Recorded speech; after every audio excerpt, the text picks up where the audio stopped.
Oi pessoal, tudo bem? Meu nome é Eduardo Zid e seja muito bem-vindo ao meu canal. Eu quero compartilhar uma pequena reflexão com você.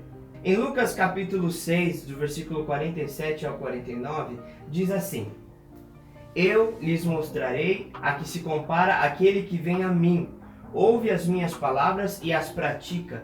É como um homem que ao construir uma casa cavou fundo e colocou os alicerces na rocha. Quando veio a inundação, a torrente deu contra aquela casa, mas não a conseguiu abalar, porque estava bem construída. Mas aquele que ouve as minhas palavras e não as pratica, é como um homem que construiu uma casa sobre o chão, sem alicerces. No momento em que a torrente deu contra aquela casa, ela caiu, e sua destruição foi completa. Gente, eu sei que você já está cansado de ouvir notícias e de ver vídeos que falam sobre a pandemia, que falam sobre o vírus, mas eu quero trazer uma reflexão e para eu trazer essa reflexão, eu preciso relembrar alguns pontos dessa pandemia com você. Bom, vamos lá. Dia 31 de dezembro de 2019 foi anunciado em Wuhan, na China, uma pneumonia diferente que logo depois foi caracterizada como um novo tipo de vírus. Em janeiro de 2020, a OMS, Organização Mundial da Saúde, ela anunciou que as infecções eram causadas por um novo tipo de vírus, desse caso que tinha sido diagnosticado. No dia 11 de março de 2020, a mesma OMS declarou que realmente nós estávamos vivendo uma pandemia global desse novo vírus. E aí olha que interessante, nessa época nós brasileiros estávamos assistindo a vídeos da China montando aquele mega hospital em semanas e a gente falava, uau, como eles são bons, só que a gente acho que esqueceu a causa principal do porquê eles estavam construindo aquele mega hospital. E aí o que aconteceu? O vírus ele foi se espalhando e ele foi migrando por toda a Europa. E aí depois da Europa ele chegou aonde? Nas Américas. E parece que pegou todo mundo de surpresa, porque parece que ninguém tinha se preparado o suficiente para isso. Alguns países fizeram o isolamento, o chamado lockdown. Outros países fizeram somente o distanciamento social. Disseram que os principais sintomas eram febre e dor de cabeça. E aí logo depois descobriram que tinham pessoas que eram assintomáticas. E aí usa máscara, e aí tira a máscara, e aí usa cloroquina, e aí não usa cloroquina, e aí tem vacina, e aí não tem vacina. Não, pera, tem vacina, mas ainda precisa de alguns testes. Não, vai ter vacina, mas ela não vai servir assim eternamente, vai ter que revisitar ela sempre. Ou seja, a gente sabe qual é a melhor resposta para tudo isso? A melhor resposta é que ninguém tem uma resposta satisfatória, que é o que a gente gostaria, infelizmente. Formados, leigos, ricos, pobres, brancos, negros, asiáticos, brasileiros, americanos, todos estão sofrendo com essa pandemia de alguma forma. E a igreja? Blindada? Olha que interessante, a igreja do Senhor Jesus Cristo não foi blindada com esse vírus. Gente, pessoas perderam seus empregos. Pessoas perderam pessoas. Pessoas perderam sua alegria. Pessoas perderam a sua fé. Só que tem um grande detalhe em tudo isso. E aí eu te convido a fazer uma autoanálise. Quais têm sido as nossas práticas? As nossas práticas. Sabe por quê? Porque, eu não sei, eu acho que de teoria...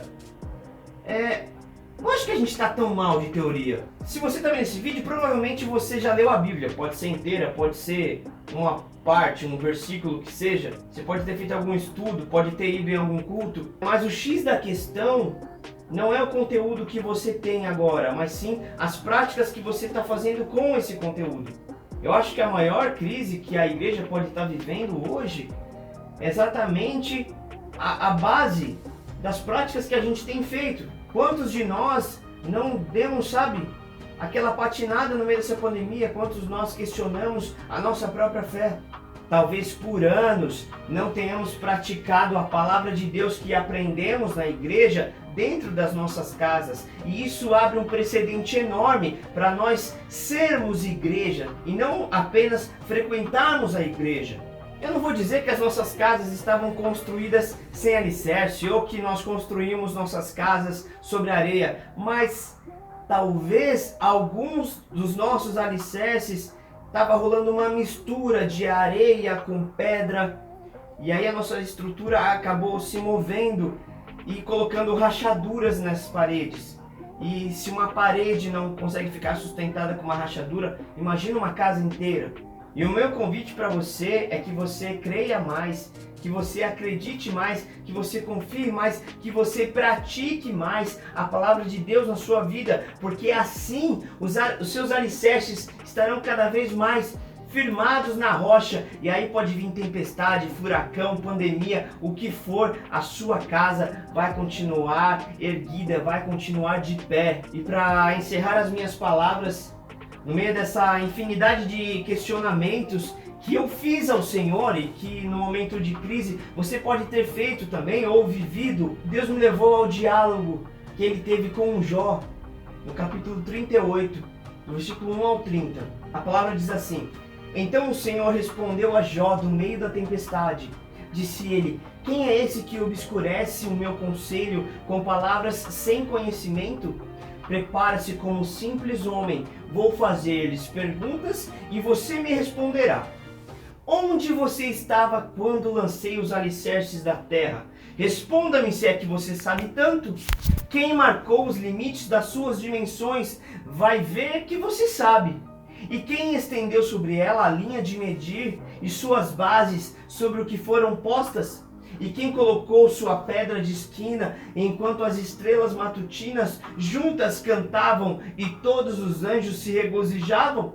Quem represou o mar pondo-lhes portas quando ele irrompeu do ventre materno, quando o vesti de nuvens e em densas trevas o envolvi, quando fixei os seus limites e lhe coloquei portas e barreiras, quando eu lhe disse: até aqui você pode vir, além deste ponto não. Aqui faço parar suas ondas orgulhosas. Você já deu ordens amanhã ou mostrou a alvorada ao seu lugar, para que ela apanhasse a terra pelas pontas e sacudisse dela os ímpios? A terra toma forma como barro sob o sinete, e tudo nela se vê como uma veste. Aos ímpios é negada sua luz e quebra-se o seu braço levantado. Você já foi até as nascentes do mar ou já passeou pelas obscuras profundezas do abismo? As portas da morte lhe foram mostradas? Você viu as portas das densas trevas? Você faz ideia de quão imensas são as áreas da terra? Fale-me se é que você sabe. Como se vai ao lugar onde mora a luz e onde está a residência das trevas? Poderá você conduzi-las ao lugar que lhes pertence?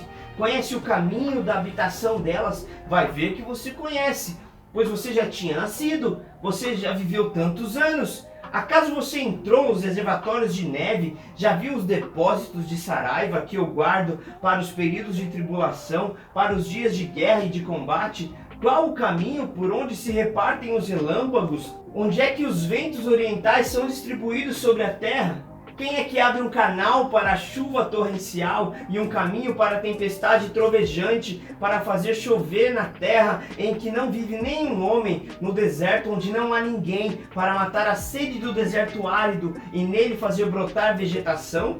Acaso a chuva tem pai?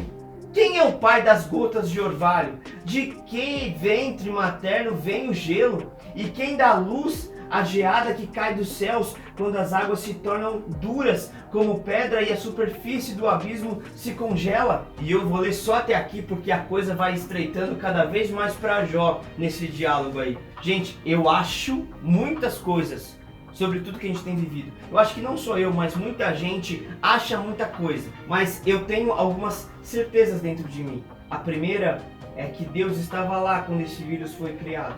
Deus estava lá quando as pessoas começaram a se infectar, mesmo sem saber. Ele estava lá quando ocorreu a primeira morte. Ele estava lá para consolar as famílias. Ele estava lá para dar sabedoria aos governos. E quisera eu que todos os líderes todo mundo dessa nação consultassem a Ele antes de tomar qualquer decisão. Neste momento, Ele está lá dando sabedoria aos cientistas para que eles desenvolvam uma vacina. Nesse momento, Ele está curando pessoas de forma sobrenatural, ainda que elas nem saibam. E com certeza, Ele estará lá quando nós celebrarmos a vitória da humanidade sobre essa pandemia, sobre esse vírus. Ele sempre esteve perto, Ele sempre estará perto, Ele já está no teu amanhã. E encerro as minhas palavras com as mesmas palavras que Jó encerrou aquele diálogo ao Senhor. Deus, sei que podes fazer todas as coisas e nenhum dos seus planos podem ser frustrados. Meus ouvidos já tinham ouvido a teu respeito, mas agora os meus olhos te viram. Veja o Senhor no dia de hoje. Deus abençoe.